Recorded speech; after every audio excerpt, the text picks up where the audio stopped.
I just want to start off the video by saying an apology to DankyJabo. The live stream that I did before was pointless, and it was ultimately based off of no real evidence that I had, and if I was going to come and talk about our conversation, I should have had receipts. I should have been able to show things so that what I was talking about actually had substance. I want to apologize for that live stream being so all over the place, and I want to apologize for making you feel as if you had no other choice but to make a video, because ultimately, whatever was said on our call was not anybody else's business other than our own, and I should have been more mature just to sit down with you and have these conversations and hash it out in private rather than take it public. I do want to make it so inherently clear to everybody watching this and anybody who is upset by the situation that I know no matter what I say, it doesn't matter. Whatever reasoning I give does not matter. The outcome has meant that a person has had to come online and defend themselves based off of ultimately was a private phone call that I was not happy with the result of. I do, however, want to make it clear that in the call I had with Jesse, it was not made clear that he was not friends with Alex. I explained exactly to Katiclyzm what I've been explaining to you this video. I edited for Alex. I was grateful for the opportunity that he gave me, that we were never friends, and I haven't spoken to him in months. Now, I also acknowledge that that is none of my business. It is not my business whether DankyJabo is friends with Alex or not. Obviously, I had the right to be privately upset about that, but I didn't have the right to come online. I just wanted to make it, though, abundantly clear, mine and Jesse's conversation did not end with a conclusion about his relationship with Alex. What I said on my live stream where I stated that he said to me, I would rather not talk about it, and then went on to sing Alex's praises is true. Can I prove that though? No. Should I have come online with no proof? No, I shouldn't have. It was ridiculous, and what did I expect from making that video? I wanted him to take accountability, but ultimately, the one in the wrong here was me. I shouldn't have jumped online to do a live stream because I was upset. I should have hashed it out in DMs with him and had my problem with him. I understand, and I'm genuinely so apologetic because I understand that what I said and what I did in that live stream has meant that a hate mob was sent to him. I want to apologize for the fact that my videos resulted in so many people being disgustingly racist to him in his comment section, being nasty about his appearance, and just coming for stuff that was ultimately not relevant. I also should have not come for stuff that wasn't relevant. I shouldn't have made jokes about him potentially being a porn addict. That was out of pocket. And I am really sorry that that resulted in him feeling like he had to talk about his sexuality. I never even had considered that, and that proves how short-minded I was in this situation. And I'm really sorry that that was something that happened, and nothing I will say will make up for that. I am just truly genuinely apologetic. I do want to address the accusations that are coming to me, because I feel like if I don't address these things, people are going to think, well, you did them then. But again, it's a difficult situation because I understand also me combating these allegations may come across as me saying that I'm not sorry. I am very sorry for the live stream I made. I'm sorry for bringing mine and his private phone call drama, which ultimately that's all it boiled down to, online, was a petty and very silly thing to do. And at my size and me as a creator, by now I should have realized that I shouldn't have done that. People seem to believe that I accused him of being a pink. Is it pink reference while talking about Smart Schoolboy 9 is a choice when for most women it's only pink pre-puberty, most certainly a choice.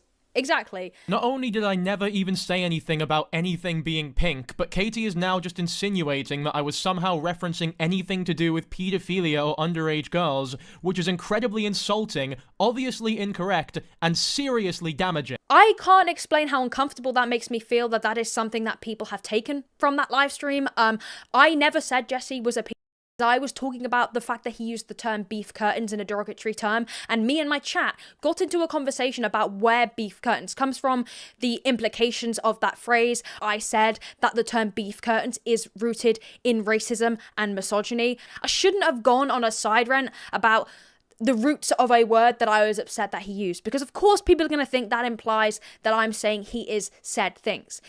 I do not think he was racist at all. But of course, I apologize for the stream being so ridiculously all over the place and having ultimately no basis of a kind of real accusation other than the fact that I didn't get an answer of whether he was friends with him or not. It was all a load of irrelevant bullshit that I shouldn't have been talking about.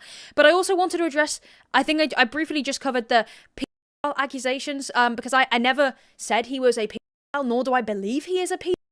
I have not made that statement at all. Much like I didn't say he was an abuser, and I did not say he was a racist. Now, obviously my stream is deleted because I deleted it when I realized that he was not friends with Alex anymore, and that was cleared up. The stream got deleted. Now, I know a lot of people may think that is me running away and not taking accountability, but I just didn't want to keep it up because it's not fair on him anymore now that everything has been cleared up. Now, I know that was my mistake because I should have deleted it previously, as he didn't owe me anything to be cleared up. But obviously watching his response video, it made me change my mind about the way that I approach things and made me think about how I would have affected him as a person. I truly apologize for that stream. It was ridiculous to make, and I've been reflecting about it and thinking, what did I expect from that? I don't know what I expected.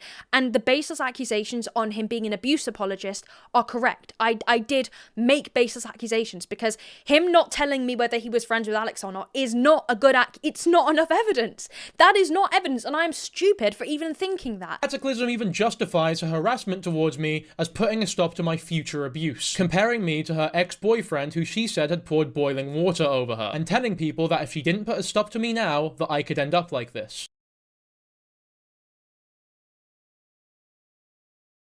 But in all seriousness, guys, you know, this type of behavior is only the beginning. You know, I've seen more often than not when stuff is just surface level, it gets worse and worse, you know? Something that was definitely a bad move was for me to talk about my ex in the same sentence. I do not want to go into me talking about my abusive relationship. It's not relevant, and I would by no means want it to come across as if I am, you know, trying to play the victim card, because that's not what I want. But I would say I shouldn't have spoke about that in the same breath as him. Although I was trying to talk about why I was so upset about the fact that I didn't know if he was friends with Alex, I deserve to be held accountable for doing that stream, and I deserve to be held accountable for forcing him to make a video and messaging him and kind of putting Instagram stories up that were really petty and stupid and irrelevant. And I hold my hands up to that wholeheartedly. And obviously I don't expect people to trust me. I don't expect people to even want to watch me anymore. If you're someone that is upset with me, that is perfectly reasonable. It was a stupid decision, and I made that decision, and I'm old enough to know better. Obviously I have learnt from this. That doesn't mean much. You can only see from my actions. Actions do speak louder than words. That's something I've preached time and time again. And I just think me apologizing is only going to do a certain amount. I guess it all boils down to how I act in the future and how I change up my approach to dealing with things that upset me, because that's ultimately what this was caused by. Thank you guys a lot for listening. I'm taking full responsibility for that live stream because the way I did it was messy, and the original accusation of me calling him an abuse apologist has been disproven. And even if he hadn't disproved it, I should have never have done it. It was not my hill to die on, and I shouldn't have felt like I was this like savior. It was none of my business to talk about. Again, thank you for watching this and spending the time to watch this. This is something that I will learn from, and of course, I don't expect people just to be like, okay, you know, that's fine. What I did was wrong. I should not have made him out to be an abuse apologist. It's completely on me. It reflects clearly a lot about my brain and the way I view things, and how like ultimately just biased and wrong it was. And yeah, again, to DankyJabo, I'm really sorry. You didn't deserve me to have put that on blast online. So I'm sorry.